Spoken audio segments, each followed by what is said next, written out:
Hello' guys, সকলোৰে ভোগালী বিহু কেনেদৰে গ'ল? নিশ্চয় ভালে গ'ল চাগে।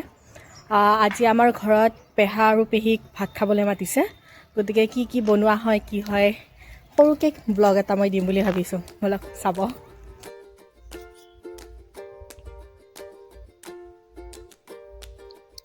এয়া মই নুঠোঁতে মাছ মৰা হৈ গ'ল, মোৰ ক্লিপ ল'বই নহ'ল। এয়া চুকা শাকেৰে মাছৰ আঞ্জা বনাব মায়ে, ভাজি আছে মাছ। আৰু এয়া হৈছে আমাৰ খেতিৰ চব্জি। আৰু এইটো চাওক গাইজ, মোৰ মুখতকৈও ডাঙৰ বন্ধাকবি, ফাটি গৈছে একদম। আৰু এইটোৰ পাতটো চাওক না, বিচিব পাৰিব এইটোৰে, বহুত ডাঙৰ হয়। এয়া মাছৰ টেঙা জোল হৈ গ'ল। এইখিনি হৈছে খাৰ দিয়া মাছ। আমাৰ পিনে পুঠি মাছ শলাদ দিয়া বুলি কয়, আপোনালোকৰ পৰা কি কয় জনাবচোন। ইপিনে দেউতাই বনাই আছিল লোকেল চিকেন, আৰু এয়া মোক টেষ্ট কৰিব দিছে ভজা মাংস। নিমখ চিমখ কৈ দিলোঁ আৰু কেনেকুৱা হৈছে, ভালেই হৈছিলে। মাহ কৰাই খাইছোঁ গাইজ, আপোনালোকৰ ঘৰতে বনাইছে নাই? বহুত ভাল লাগে, মই বহুত ভাল পাওঁ। আৰু তাৰ পাছত মই গ'লোঁ মাংসৰ জোল টেষ্ট কৰিবলৈ, ফাইনেল টেষ্টিং গাইজ। তাৰ পাছত এয়া মাংসৰ কালাৰ চাওক। আৰু এইটো ফুল চিনি পায়নে? সৰিয়হ ফুল। মায়ে সৰিয়হ ফুলৰ এটা বৰা বনায়, বহুত টেষ্টি লাগে।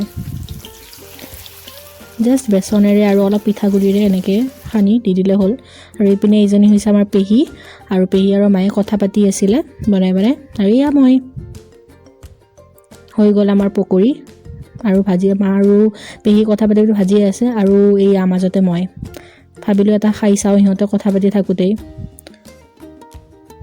যাওঁ দিয়ক আৰু মই ইয়াৰ পৰা, সিহঁতে কথা পাতি থাকক, মোৰ কাম শেষ। পকৰি খাব পালোঁ যাতে আৰু কি ন। আৰু এইফালে চব ৰেডি কৰি লৈ ল'লোঁ, ভাতো হৈ গ'ল ৰেডি কৰা। এতিয়া আলহীক খাবলৈ দিওঁ, পেহাও আহি পাইছেই। সেয়া দেউতা আৰু পেহাই মিলি খাই আছে ভাত, আৰু পেহীকো দি দিলোঁ লগতে।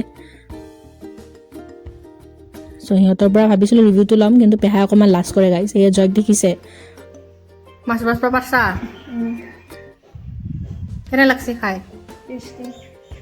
আৰু এইখন হৈছে মোৰ থালি, ময়ো লৈ ল'লোঁ একেলগে ইহঁতৰ লগত খাবলৈ ৰ'দত বহি।